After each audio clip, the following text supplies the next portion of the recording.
TDP అధినేత చంద్రబాబుకు AP high court మధ్యంతర బెయిల్ ఇవ్వడంతో అనంతపురం జిల్లా కళ్యాణదుర్గంలో టీడీపీ శ్రేణులు సంబరాలు జరుపుకున్నారు. జన సైనికులు వారికి సంఘీభావం తెలిపారు. టీడీపీ ఇన్ఛార్జ్ ఉమామహేశ్వర్ నాయుడు జన సైనికులతో కలిసి చిందులేశారు. కళ్యాణదుర్గం ఎన్టీఆర్ భవన్ వద్ద ఎన్టీఆర్ విగ్రహానికి పాలాభిషేకం చేశారు. చంద్రబాబు నాయకత్వం వర్ధిల్లాలి అంటూ ఎన్టీఆర్ భవన్ నుండి పట్టణ టీ సర్కిల్ వరకు ర్యాలీగా వెళ్లి బాణసంచా పేల్చి సంబరాలు చేసుకున్నారు.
నిజం గెలిచింది. ఆంధ్రప్రదేశ్ రాష్ట్రంలో ప్రజల కోసం పనిచేస్తున్నటువంటి నాయకుడిని అక్రమ నిర్బంధం చేసి 54 రోజులు పూర్తయిన సందర్భంగా మేము మొదటి నుంచి చెప్తూ వస్తున్నాం, మా నాయకుడు ఏ తప్పు చేయలేదు, అడిగిన ముద్దంలో బయటకు వస్తాడని.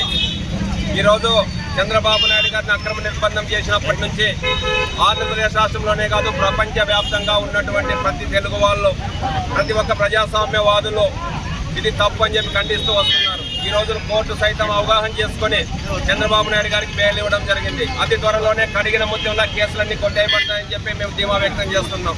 మాకు న్యాయ వ్యవస్థల మీద నమ్మకం ఉంది. జగన్ రెడ్డి న్యాయ వ్యవస్థలను మేనేజ్ చేసి 10 సంవత్సరాల నుంచి బెయిల్ మీద బయట ఉన్నాడు. ఏ తప్పు చేయనటువంటి చంద్రబాబు నాయుడు గారు 54 రోజులు నిర్బంధం అనిపించాడు. ఆ రోజు శ్రీకృష్ణునికే తప్పలేదు జైలు జీవితం, తర్వాత రామునికి తప్పలేదు వనవాసం. ఈరోజు చంద్రన్నను కూడా జైల్లో నిర్బంధించారు.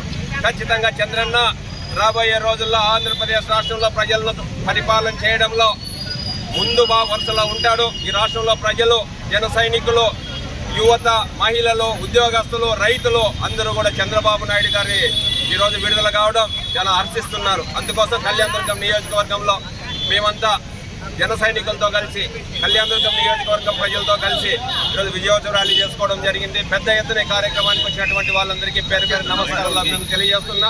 మనకి ఈరోజు యుద్ధం